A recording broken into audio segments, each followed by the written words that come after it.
चलिए, इस वक्त एक बड़ी खबर आ रही है। तेज रफ्तार के बाद विस्तार से खबरें आपके सामने रख देते हैं। बड़ी खबर बिल्किस बानो केस से जुड़ी हुई है। बिल्किस बानो की पुनर्विचार याचिका सुप्रीम कोर्ट ने खारिज कर दी।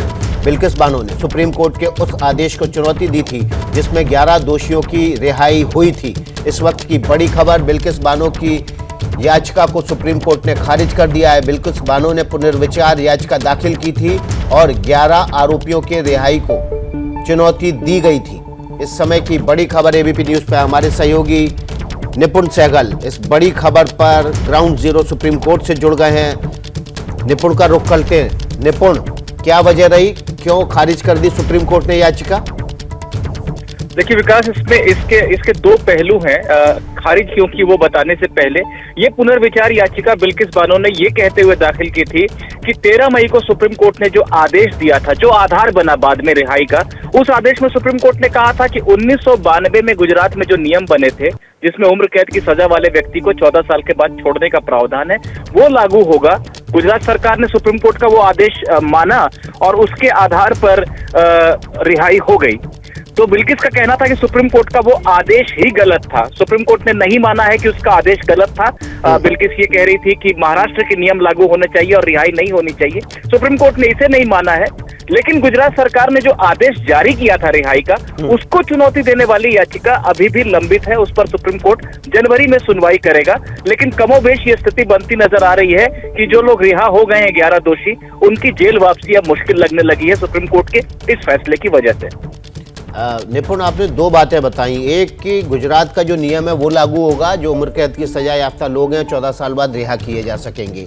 बिल्किस बानो कह रही थी कि महाराष्ट्र का नियम लागू होना चाहिए, लेकिन इस रिहाई को चुनौती किस आधार पर फिर दी गई?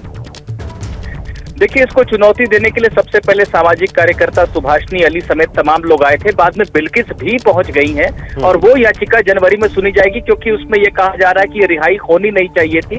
खासतौर पे बिल्किस का कहना है कि मैं तो पीड़ित हूँ, कम से कम रिहा करने से पहले मेरे से पूछा जाना चाहिए था, ये नियम होता है। बहरहाल सुप्रीम कोर्ट उस पर क्या करेगा ये नहीं कहा जा सकता, लेकिन फिलहाल एक मजबूत आधार उन लोगों को मिल गया है जो पहले ही रिहा हो चुके हैं। क्योंकि जब नियम लागू होगा 1992 में गुजरात में बना, तो उस नियम के आधार पे वो इंटाइटल्ड हैं, वो हकदार हैं। और अगर सुप्रीम कोर्ट ये कहता है कि वही नियम लागू होंगे, तो ऐसे में बाद में अगर सुनवाई होगी भी तो बहुत कम वजह दिख रही है कि उन लोगों को वापस जेल भेजा जा सकेगा। बहुत बहुत शुक्रिया निपुण सहगल, हमारे सहयोगी खबर पर ज्यादा जानकारी दे रहे थे। कह रहे थे कि जो बिल्किस बानो ने पुनर्विचार याचिका दाखिल की थी उसको सुप्रीम कोर्ट ने खारिज कर दिया है। बिल्किस बानो ने सुप्रीम कोर्ट में उस आदेश को चुनौती दी थी जिसमें 11 दोषियों की रिहाई हुई थी, और ये रिहाई गुजरात के उस 1992 के नियम के आधार पर हुई थी, जिसमें कहा गया है कि 14 साल की सजा के बाद जो आजीवन कारावास की सजा काट रहे हैं उनको रिहा किया जा सकता है। निपुण सहगल के जरिए इस खबर पर जो भी अपडेट होगा सबसे पहले आप एबीपी न्यूज पर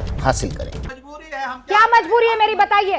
मैं अभी आपको बताती हूँ कि मैंने ओए होए होए होए नमकीन के चटकारे लेते हुए टकटकी मार के डिबेट शो को पॉज रिपीट कर कर के देख रहे हैं जोगिंदर जी। इनकी तरह आप भी देखें अपनी फेवरेट डिबेट्स को रिपीट कर, और डाउनलोड कीजिए एबीपी लाइव ऐप अपने स्मार्ट टीवी पर।